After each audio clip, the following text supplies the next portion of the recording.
Hey guys, welcome to Canadian Brew Channel. Sean here, and today I'm going to do a tasting of a beer I just made. It's a pale ale style beer. It was with just pale ale malt. It turned out really good, clean and crisp for the summer. So with no further ado, let's go and watch that video on me tasting a delicious beer at 29 degrees Celsius today. Cheers.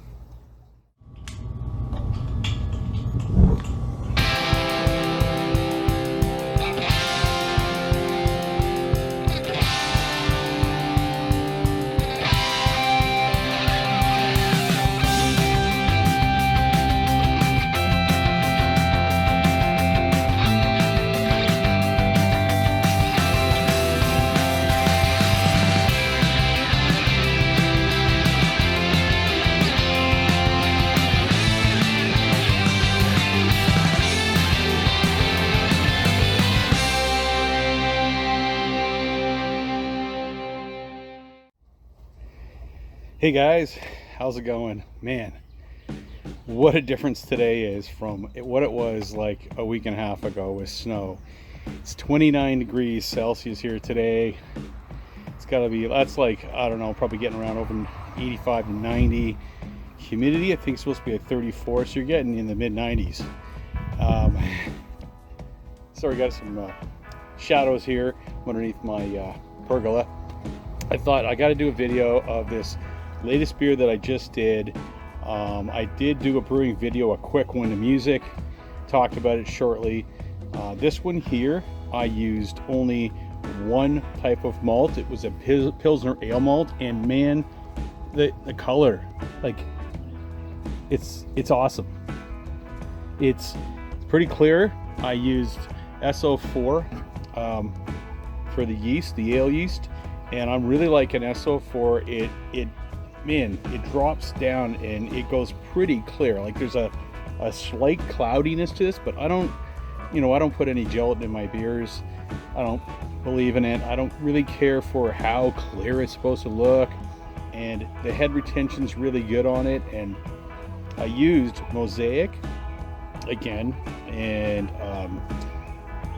my head is slipping on my other hop, what will come up to me, Amarillo.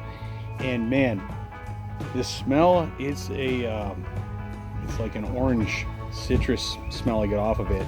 I think it ended up being a Citra hop for the bittering. It's not that bitter because that's what I had sitting around in the freezer, and I did it for 1 hour of 1 ounce. It's a 5-gallon batch. I did a whirlpool at about 180 degrees, 175 degrees for about 15 minutes with, I believe it was 2 ounces of Amarillo and 2 ounces of Mosaic. And then I put in 4 ounces of Amarillo and 4 ounces of Mosaic for a dry hop about 3 days in fermentation. I did a full fermentation for 8 days. I started the fermentation at 68 degrees, kept it there for 4 days, went up to 69, another day to 70, then to 72 to clean it all up. And then I carbonated this up to about 3.2, and man, it is so light. This is a summer beer. I gotta have a sip right now. Oh, it's so good. When I first made this, and it's gotten better because I drank it right out of the keg. Hey, Barney, I think you've had enough. I thought it was too light, no body to it.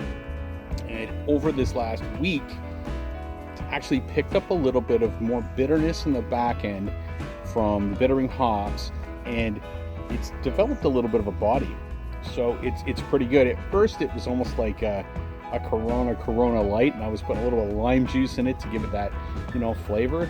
But I'm loving this. This is a summer beer. I'm going to do a 10-gallon batch in the next week, so we've got some for the summertime to drink. My wife loves it. She sometimes not really complains, but will say that some of my beers are too filling, that she'll have one and that's all she'll have. But that's because, I'm using like 2-row malts at 155 degrees mash, or using other malts that are a little more like bready, grainy. This here with this pale ale malt, German pale ale malt, man, it's good. Another thing, that I did do in the recipe that helped to dry this out was I used just plain old cane sugar. what happened was my grain mill is starting to wear out. The bearings are going and it's jamming up sometimes, and I've had to loosen off the grind. And what I found using the claw hammer supply unit, I have to get a finer grind to get a higher percentage of sugars out of my malts, right, to get my efficiency up. If I don't, and I'm using, like, I think I used 11 pounds of the malt. I think it was like pre-boil was like 1030 or 1031. It's too low. So I boiled it for a little bit, and then I added some sugar as I went along until I got it to 1050, and then I fermented it, and now it's around 5%, maybe 5.3%. Dry, crisp, clean. This beer is an awesome summer beer. I highly recommend it. If I was going to change the recipe a little bit, I'm going to use probably Centennial for the bittering hop, and I will use the sugar again because they help to dry it out. I will use the S05. That's a Safale 05 yeast. It was awesome. And I also always forget to mention that I ferment under pressure.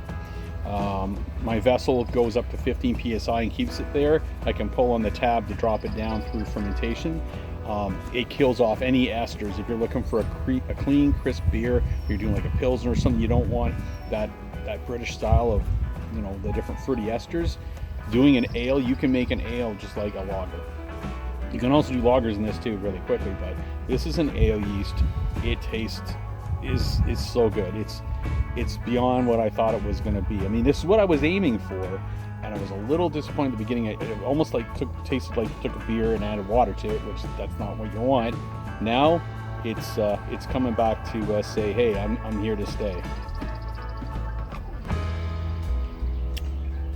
I gotta tell you, I gotta get a couple of my friends over here to try this beer before I drink it all on them. I want them to try this right here. We got to do it the next few days. Sean and Steve and my brother Brian, you got to get over here and try this out. Like I said before, it's gone. They're starting to let the COVID-19 regulations down more for more visiting. I haven't gone anywhere. I think I had the virus back in February, but I'm done with this whole COVID-19 thing. I understand why people are scared about it. It's killing a lot of people off, but man, I want to share my beer. I really do want to share my beer. So this is Sean here, Canadian Brew Channel. Thanks for watching, guys. Please subscribe, click the button if you want to see more and more videos. I know I got my gardening videos going on as well, but I want to get some more brewing videos in too, because this is mainly what I like to do, is brew beer. So thanks for watching, guys. Cheers.